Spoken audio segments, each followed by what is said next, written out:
मदनपति साहेब का इतिहास।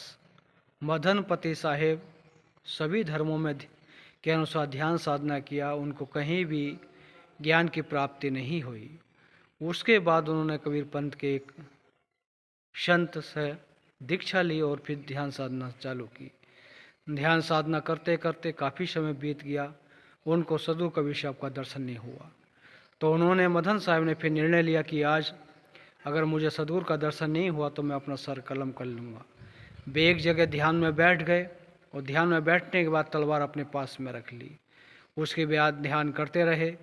फिर लास्ट में उनको लगा कि दर्शन नहीं होगा, तो उन्होंने जैसे तलवार मयान से निकाली सर काटने के लिए, ऐसी सदगुरु कबीर साहब ने उनके गुरु के रूप में अपना दर्शन दिए और तलवार पीछे से पकड़ ली। उन्होंने पूछा कि आप तो मेरे गुरु हैं और आप तो मर चुके हैं। तो उन्होंने कहा कि मैं वही हूँ जिसकी तू तलाश कर रहा है। तो सदगुरु कबीर साहब ने वाणी बोलकर उनको ज्ञान की प्राप्ति कराई और सार नाम दिया।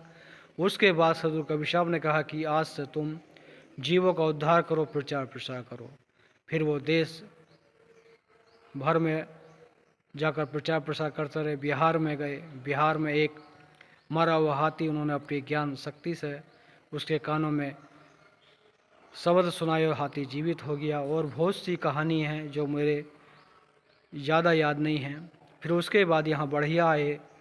बढ़िया आने के बाद यहाँ पर बैठे और चारों तरफ वर्षा हो रही थी। जहाँ पर वो बैठे वहाँ पर बारिश नहीं हुआ है, उनके आसपास 4 फीट दूरी तक सूखा रहा। तो यहाँ के जो एक साधक थे जो साधना कर रहे थे, उन्होंने देखा ये तो कोई बड़े महापुरुष हैं, सब में वर्षा हो रही है, इनके आसपास पानी नहीं बरसा।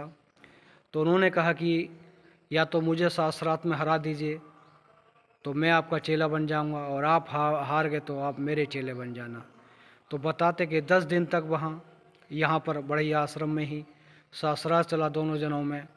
तो जो है कि जिनों की ज़मीन थी वो हार गए। उसके बाद उन्होंने उनको दीक्षा दी, संत भेज दिया और उन्हीं को इस आश्रम उन्होंने वो ये आश्रम ज़मीन मदनपति साहब को दान में दे दी। उसके बाद मदनपति साहब ने उन्हीं को शिष्य बनाकर संत भेज देकर ये आश्रम दान में दे दिया।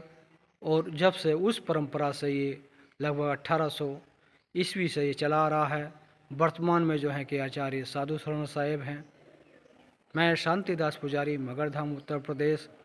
बहुत सारी कहानियाँ हैं। एक बार मदन साहेब अपनी कुटी में बैठे थे, उस पर एक उनके शिष्य थे जो उन्होंने किसान के आसपास जा रहे थे। तो एक किसान ने ध्यान नहीं दिया, उनकी पत्नी खाना लेके आई और लाने के बाद उसने बच्चा खेत में लेटा दिया।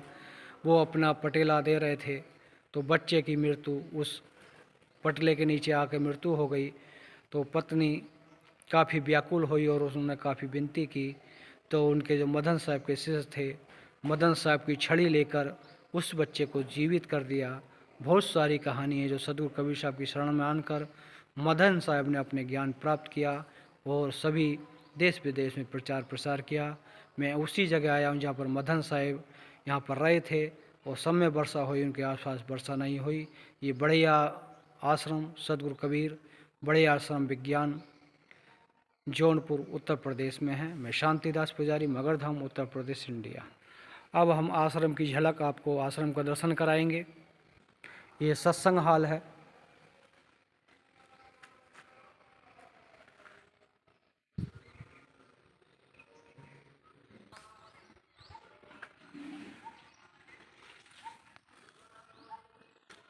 ये आप आश्रम का दर्शन कर रहे हैं।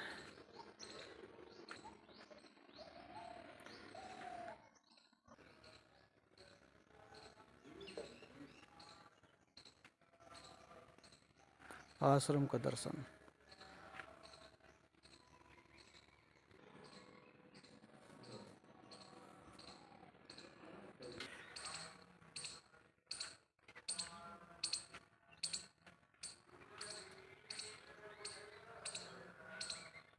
ये आश्रम का मेन गेट का दर्शन कर रहा है।